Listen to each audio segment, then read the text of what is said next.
안녕하십니까, 홍문조입니다. 우리 홍씨 종친의 고문 거의 20년 가까이 활동을 했는데, 물론 홍준표 대표는 요즘 열심히 나오진 않았습니다만은 어찌되었든 복당이 됐습니다. 홍준표 대표의 복당을 계속 주장했던 사람이고 만장일치로 됐다는 사실에 대해서 잘한 것이다 라는 생각을 하고요. 홍 의원이 국민의힘의 당원으로서 최선을 다할 수 있었으면 좋겠다 이런 말씀을 드리겠습니다. 홍준표 의원이 하면서 한 얘기들을 제가 몇 가지 말씀을 드리고 그 다음에 당의 정치적인 의미에 관해서 잠깐 말씀을 드리고자 합니다. 일단은 준비성 경륜 정권 교체의 미랄이 될 것이다. 저는 좋은 생각이라고 생각합니다. 대통령 후보가 되겠다는 사람 중에 한 사람이죠. 그런데 정권 교체의 미랄이 되겠다 이렇게 얘기했으니까 후보가 안 되더라도 정권 교체를 위해서는 자기가 열심히 할 것이다. 뭐 이런 얘기. 1년 3개월 동안 밖에 나가 있었는데 어쩔 수 없이 집을 떠나야만 했다. 과거에 잃어버린 10년 얘기, 지우고 싶은 5년 얘기도 했습니다. 그리고 홍 의원은 공정과 자유, 서민과 소통을 기초로 삼아 정권 교체를 위한 하나의 미랄이 되겠다. 감사한 일이죠. 지금 우리에게 필요한 것은 화합과 통합 그리고 연합 이런 삼합의 정신으로 대선 승리를 위해 하나로 뭉쳐야 합니다. 이것은 저하고 생각이 똑같습니다. 화합, 통합, 연합. 예, 좋습니다.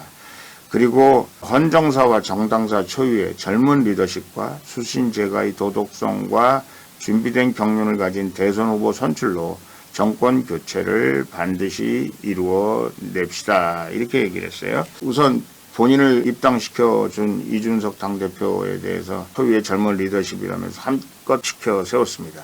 수신제가와 도덕성과 준비된 경륜 아마 윤석열 전 총장에 관해서 나를 세운 것이 아닌가 그런 생각을 합니다. 기자회견 후에 홍준표 의원이 기자들과의 간담회에서 이런 얘기를 했어요. 자기는 그 엑스파일에 대해서 본 적이 없다.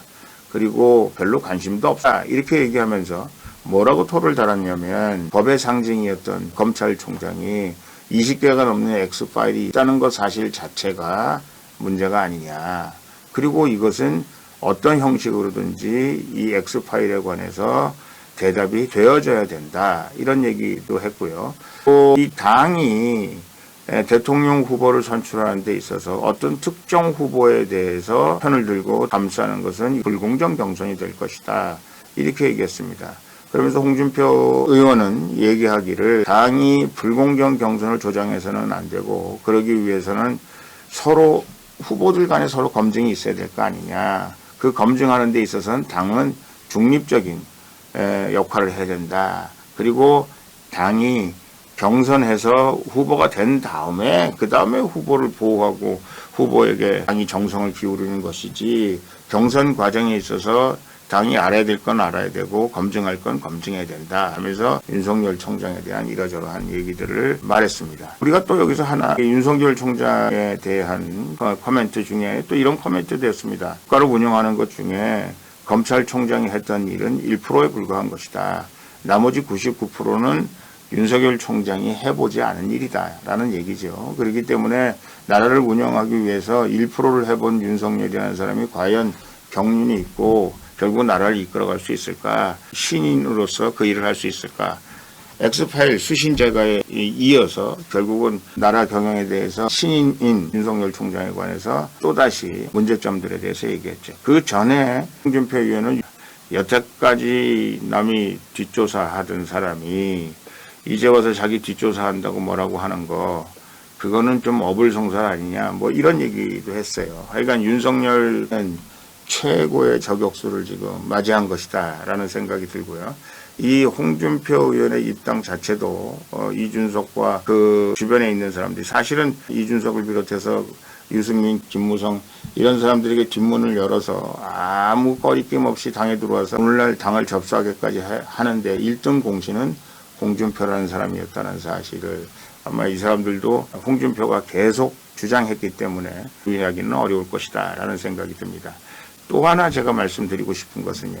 저는 홍준표 의원이 동안 원내대표도 지냈고 당대표도 지냈고 대통령 후보도 지냈기 때문에 맏아들이란 말을 쓸 수 있을런지는 모르는데 맏아들이란 얘기를 쓰기 전에 자기는 폐륜아이였다라는 사실을 국민 앞에 미리 고백하는 것이 저는 굉장히 중요한 것이다라는 생각을 합니다. 어쨌든 자기가 대통령을 쫓아냈습니다. 당에서 출당시켰어요. 그리고 그것이 당연하다는 듯이 조금 더 꺼리낌이 없는 것처럼 얘기했습니다. 물론 그 중간에 이렇게 저렇게 얘기가 바뀌기도 했어요.